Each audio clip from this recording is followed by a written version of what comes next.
Hi everyone, welcome to Sai Renu's kitchen.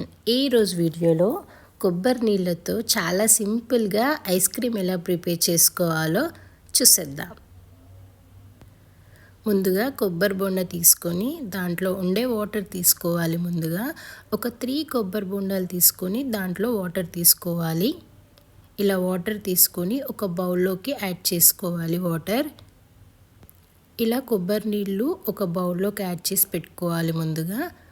ఆ తర్వాత ఇలా యాడ్ చేసుకున్న తర్వాత ఒక 1/2 కప్ వరకు షుగర్ యాడ్ చేసుకోవాలి. ఇలా షుగర్ కూడా యాడ్ చేసుకున్న తర్వాత ఇలా చిన్న సైజ్ అగర్ అగర్ ప్యాకెట్ తీసుకోవాలి. ఇది ఆన్లైన్లో దొరుకుతుందండి. ఇలా చిన్న సైజ్ అగర్ అగర్ ప్యాకెట్ తీసుకొని ఒకటి యాడ్ చేస్తే సరిపోతుంది. మరి ఎక్కువగా యాడ్ చేయాల్సిన అవసరం లేదు, ఒకటి యాడ్ చేస్తే చాలు. ఇది కోకోనట్ వాటర్లో యాడ్ చేసుకోవాలి. ఇలా యాడ్ చేసి మొత్తం కలుపుకోవాలి ఒకసారి. ఇలా మొత్తం మిక్స్ చేసుకొని ఆ తర్వాత స్టవ్ పైన పెట్టుకోవాలి. ఒక 2 మినిట్స్ స్టవ్ పైన పెట్టుకుంటే సరిపోతుంది. మరి ఎక్కువగా ఏం అవసరం లేదు, కొంచెం మెల్ట్ అయితే చాలు. ఇలా ఒక 2 మినిట్స్ అయిన తర్వాత స్టవ్ ఆఫ్ చేసుకోవాలి. స్టవ్ ఆఫ్ కొబ్బరి బొండాలో కొబ్బరి ఉంటుంది కదా, ఆ కొబ్బరి తీసుకొని చిన్న చిన్న పీసెస్గా కట్ చేసి పెట్టుకోవాలి.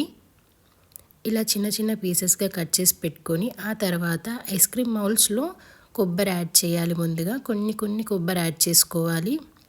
ఇలా కొంచెం కొబ్బరి యాడ్ చేసిన తర్వాత ఇందాక ప్రిపేర్ చేసుకున్న కోకోనట్ వాటర్ ఉంది కదా, అవి కొంచెం యాడ్ చేయాలి. ఇలా కోకోనట్ వాటర్ అంతా యాడ్ చేసుకొని ఐస్ క్రీమ్ స్టిక్స్ ఉంటే ఐస్ క్రీమ్ స్టిక్స్, లేకపోతే ప్లాస్టిక్ స్టిక్స్ కానీ ఇలా కోకోనట్ స్ట్రాట్స్ కానీ ఇలా పెట్టేసుకుంటే సరిపోతుంది. ఇలా పెట్టేసి ఒక 2 అవర్స్ రీఫ్రిజిరేటర్లో పెట్టేయాలండి. ఒక 2 అవర్స్ రీఫ్రిజిరేటర్లో పెట్టేస్తే కొంచెం గట్టిగా అయినాక తీసేయాలి. ఒక 2 అవర్స్ అయిన తర్వాత తీసేయాలండి. ఇలా మొత్తం గట్టిగా అయ్యాక తీసేస్తే సరిపోతుంది.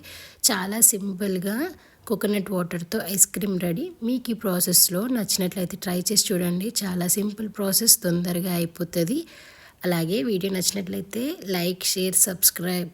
కొత్తగా చూసిన వాళ్ళైతే సబ్స్క్రైబ్ చేసుకోండి. Thank you for watching.